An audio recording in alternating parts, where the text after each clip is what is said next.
Maloi lau mali e aho e ki marere tonga kotoa pe fia ki talitali lele ki mau tolu. Ki o mau unia ngongo mo le te o tonga ulua ki mo e waka mafo ki televisione tonga ki he hoani. Makai koe ke ngahi ulu i o ngongo. Whakahafa ofisiale e ki minista ki muri ano usilana na ia mahuta i pongpong e aho ni. A e palani ngāwe ano usilan ki atakoni whapaanga mi no usilan ki ana matua ki o whiriri waki e ahi e Pasifiki. To e whakalahi e pange whakaralaka o ECI pa angata koni kano tukangai kina ai whatamaki whanatula i ngai whanua e Pasifiki, me he tola Amerika e warunoa piliona ki he te ao piliona. Pea iei tukanga make he potungai polisi ki he ke iha mai pe e makuku i e whanawa ko o kaunga kei e maokawa malohi tapu. O gu te iepe me ngahi o ngongo ke he ana iangi pe whoke tawakai ki ngahi o ngongo whamui tahami mala e o e sipoti ko e wakai lewa eni ki he whakaikiki. Na e whahafa ofisiale e ki minista ki muri ano usilana na ia mahuta i pongponge aho ni e palani ngāwe ano usila ki hatakoni whapaanga ki na matuwaki o e wheriri waki o e ahi e Pasifiki. Ko e konga ene palani ngāwe wanoa woa wanoa wanima ano usila ki e wheriri waki o e ea a ia kune kāto iai e ngai ta whaaki ke hoe mo ui o hange ko e tukangai kina ko e whakaralaka ai ngāwe e kakai whewhine ko e ngai pisnisi tau taha me ngai kupu whekau aki o kiai e nau ngāwe whelawe i tonu mono tau i ko ia wheriri waki o ea. Vai whanua tū pola, moi whakaikiki. I he mea e ki minista ki muli anu sila na ia mahuta, ko e taha eni he tukpa anu sila ke nau tokoni ki ngai whanua e Pasifiki, ki hona matu ua ke whiriuri waki o ea. Aia ko taha te smale tolu piliona kuna wahe i ki he ngawe ko ni inu sila, pea ko e peseti lewa ni mangofulu ai kuna ngai aki ki ngai whanua e Pasifiki o kau kia tongani. This strategy is designed to guide our 1.3 billion commitment of ko e palani ngawe ko ni ko e whakaamu ko e taha te smale tolu piliona ko mautuk pāki ai, e ao ngai e pesete ni manoa e paanga ko ia ki he Pasifiki, i he tauni wanoa woa ki he wanoa wanima. O mau whire he tongani ki whailonga ia i hono whaha he tokoni ko ia, ki he ngai whanua he Pasifiki ai o mau whatau mu aia ki tokoni hono whakaivia, mo whakapaanga ha ngahi polo kalama ngawe teni malawa o mai ha ngahi whaunga, tēne matu waki ha mea e hoko he kahau, ki tau ma teu teu mau pē ki tau whianga ngai mo ia o tau te whitu eni ki ngai whatamaki whae na tula. Ko e whakaamu ha ngai polo kalama ngawe teni maa usia e whakaukau ko ia. I kai ko ia pē ka ki hoko ke whakaivia anga ho tau kakai, ai kakai o no usila ka pe he whoki ki tongani me ngai whanua e Pasifiki hono whaai ai e kau katoa, i hono tānaki ha ngai whamatala, ko ngai whaunga whaai ehi pehe ki ngai ngawe e malawa ai o tokoni e kakai e whanua, ke nau malawa o tokoni ki hono whaasisi e ngai ngawe tene wesia ai e ātakai, kai pehe whoki ki na tula, tene ala whatupu ngai ai ngai whiriuri waki o ea. O kui he tau mua lalahi whoki e whae palani ngai koe ni, ai anani whahai pe mahuta e tokoni paanga e ni mawalu miliona anu sila ki tongani ki e ta whaake whiriuri waki o ea, mo hono whakaibia e ngahi kopu whekau aki o kunau ngai tokoni ki hono matu waki ai ngahi whatamaki whae na tula. Lo tonga e polokalama koe ni ni whahau koe hono whawhihu i o eiki minista e ngahi kopu whekau aki, whelawe i me ngahi kawinga kehe pe. Heri ana ni hoko tai peo mea ki ngahi te pire whaali ali, ai ngahi kupu whikau ake o ngau ngau e whilawe i mui whiliuli wake o ea i tonga ni. Hange ko ia ni mea kia ia eiki minista ki muli a Nuusilana na ia mahuta, ko pa anga e 8 miliona o ku ofa mai ake he pule anga Nuusila, pia maa tongani ki he tokangai kina ko ia ta whaaki ki hono matu uaki o whiliuli wake o ea i ho tau whonua ka pehe whoki ki he Pasifiki. I hene pehe kui hene ai e ngahi kautaha pa me he ngahi potu ngāwe ai pule anga ka pehe whoki ki ngahi kautaha i kai whapule anga o whakaari ali ki he eiki minista e nau ngahi ngāwe o whahoko o tau te whito eni ki hono matu ua ke whiliuri waki o ea. Mai ngongo e le te o me televisione tonga pa me i Ancient Tonga ko a waiwhanua tō pola. Na e mea e kisea e whare alea no pere whawhanua o whime aki mo e kisea e ko miti tō mao he whare alea o Siaina Lee Chanshu i ngai ka venga whatiru me tika mo e tunga koia o e wāwhakau mai a atongani mo Siaina. Ko e whataha koe nine whakahoko i he pō kalama Zoom, ai ne kawat ki ai His Serene Highness Plenisi Kalani Walwhatowhili, ka koe whawhawhunga no pele o ngoni wā, e kisea ko mit kakato no pele vaia, pe he ke eiki minista e potungai ki muli whekita moeloa uto i ka manu. I he mea no pele whawhanua koe taha eni i he tau whonu i he pole me whengataa ki he pule angatonga, mo e whalealea o tō ngā. Ka uhi koe ngā whatamaki na e hoko te amanikina i ahotahanima o Sanuali,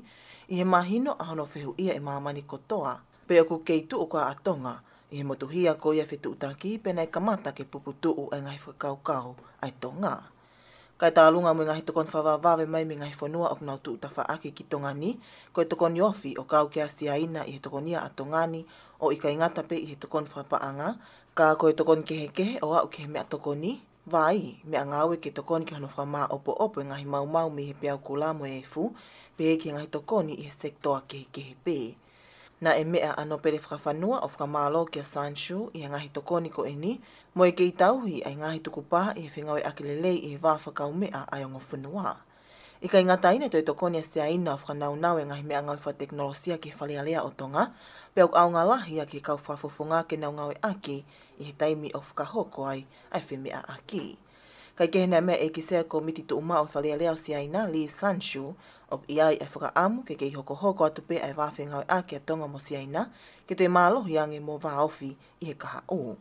Nā te pehe Sanshu ko ma te utewe whalealea o sea ina, ke whaihangahi a lea pau, mo e whalealea o tonga ki a whaahinga kaweinga pe, e malawa ke hiki hake tu unga whengawe aki whatiplometika me whapolitikale ai o ngofunua. I he ngahi kaweinga ko e ni, o ku kau ki ai whamalohia ai langa whakalakalaka whaekonomika, whewhatau aki, ngahi langa lalahi whanua, ko e ngahi anga tu whanua me ngahi kaweinga kehe pe. Kai kehe koe whakataha koe niu i ai whakaamu ki te whaofia ngai wā ai o ngofunua, ki a whanua o whakalakalaka mo tu uloa. Mai o ngonga le tio me te visone tonga, ko au sinolita tui vai. Kua whaha e ni he pange whakararaka o ACI nau toi whakalahi e pangata koni ki no tonga i kina ai ngai whatamaki whaina tulahi ngai whanua e Pasifiki. Me he $1 Amerika e waru noa piliona ki he $1 Amerika e te ao piliona. Sinolita tui vai e pe mui whakaikiki. Ko hiri eni ai ka kato ai ngahi lipoti me ngahi savea nei whakahoko i he whakataha angalahi a mamani, ki he kaweinga whililiwaki o ea i he tauko osi, pe koia iloa koe COP26. I he mahino o alupe taimi mo te lahi ange ngahi wesia me mau i ngahi whanua langalanga hake, me i he ngahi whatamaki whaina tola. Na e talu ahano whatonga i makeha ngahi whanua e Pasifiki i he ta wanoa, i he ngahi wesia ne whakatupu i he awha ko haloti ki he konga ngahi whanua e Pasifiki o ka wai motongani. Pe koe tā uia nei tō whamaman lahi ai COVID tahi wā, pe a mahino ai holo ai ngahi ekonomika ai ngahi whanua e Pasifiki. I hangongo tuku atu me he panke whalakalaka o Asia, ko e tokanga, ko hui o kuha i ngahi ola whamuimitaha ko i ngahi whanua e Pasifiki o tu lawe angofua ke ngahi whatamak whainatula, pe a oku whikatolu atongani i he whakahoko ko ia a mamani. Nei to iai me tokanga me he panke e, o i kai ko hakaweinga eni ke tō maa. Ko e uhi o i kai ki tau ilo ai taimi e hoko mai ai ha whatamak whainatula mohono natula mālohi,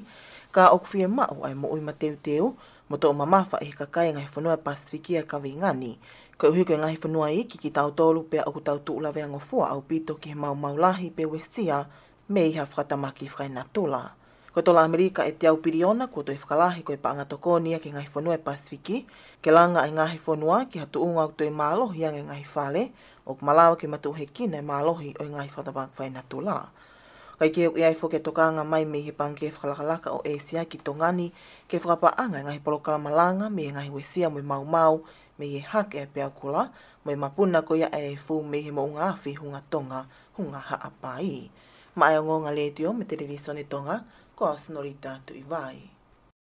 Na e mau he patu ngai polisi ai ripoti whikau aki me makuku ke e wai whānawa ko he elia nuku alofa. Ko ngō makuku koe ni nei hoko ia i he whoki e whānawa ko o whaia ako kilo ki ako, o mahino mei heni o kei e kaunga e maukawa malohi tāpua ki ai, pe heki e whānau tō utupu nofo me he ako alistupo me whaikiki.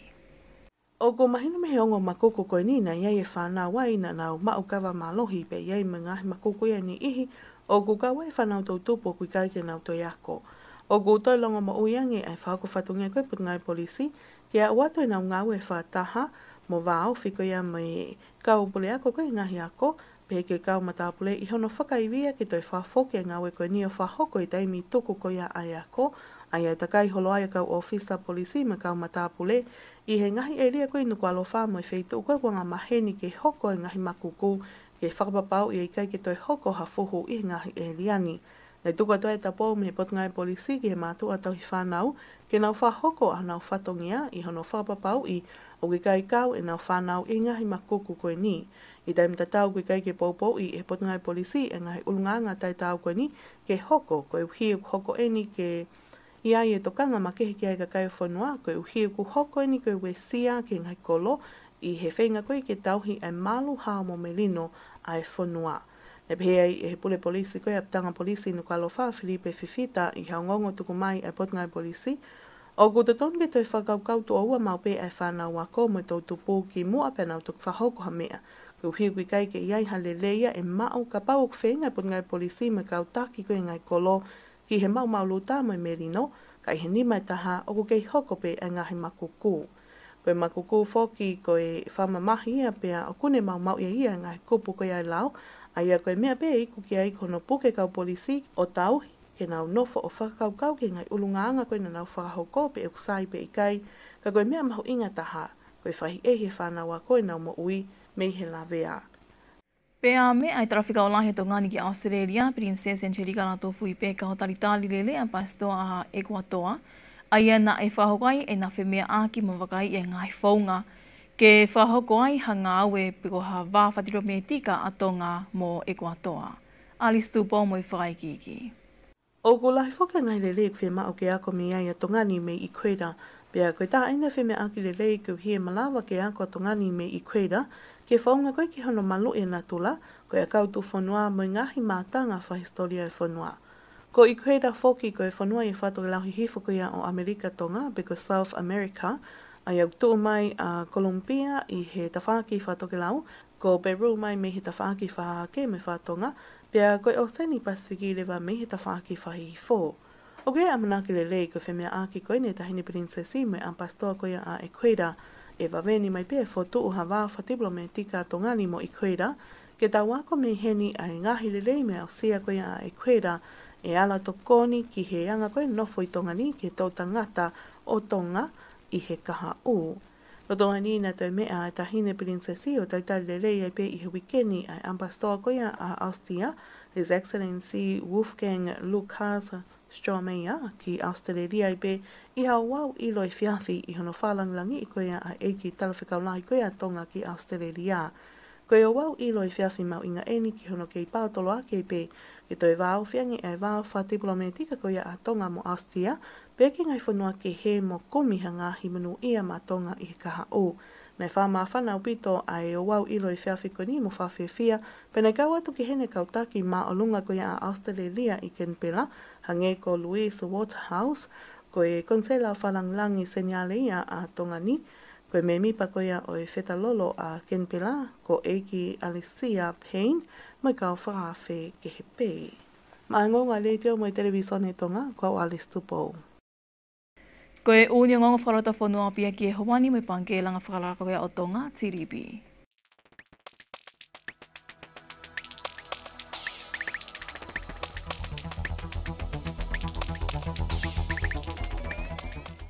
Koe ngongo whamuitami mala e sipoti mo Senorita Tuivai. Malo e rei, malo e lama mai ki o tau whare koloa PDH. Whamaloi te tau kehiwhi ao mai, wakai ko ia ke whamuimui taha mei he mala ai oi sipoti. Mei he mala ai oi soka. Na e lava lelei e polo kalama tanu po ke kamata langa e paa ke soka e kautaha soka tonga i loto tonga ane afi. Na e mea i he polo kalamani ai whakawhi whalanglangi, ka koe Palestine o kautaha soka no pelewe i hala i he polo kalama ko e ni. Whatatau ke whamatala skeritali kautaha soka tonga lui aho, koe langa ko e ni, koe misi a me whaka amua no pelewe i hala mo e komiti pūle a kautaha soka, talu mei he taua noa taha fitu. E langa i he whaleni hanga i sea e ni mangi au tupu ma ai kau mamatawa inga, whataha mo e ngahi loki ma ai kau tuki taa, kau whakamau, mo e loki whetongi e wha ma ai kau wa inga, mo e loki makehe ma ai mitia. E te iai whoki mo e ngahi wheitu utau me alele, ngahi uhila ki ngahi wa inga koe whakahoko i he po uri, pe he whoki ki hono whakalele i koia hoi ngahi mala e soka. O ku whafuafua e toki kakato ai langa koe ni i he mahina e taha ua pi taha walu, pe au whafuafua ki he paanga e walu te smaleono miliona, a hono mahu inga whakapaanga. E whakahoko pe he kautaha langa koe Dexing Construction Limited, ai polo kalamalanga koe ni. Na i he polo kalamatan po e pule lahi po tonga e meide, ka koe tokon Palestine kautaha soka atonga, Paula Mau, mani ihi ki he pe. Hardware.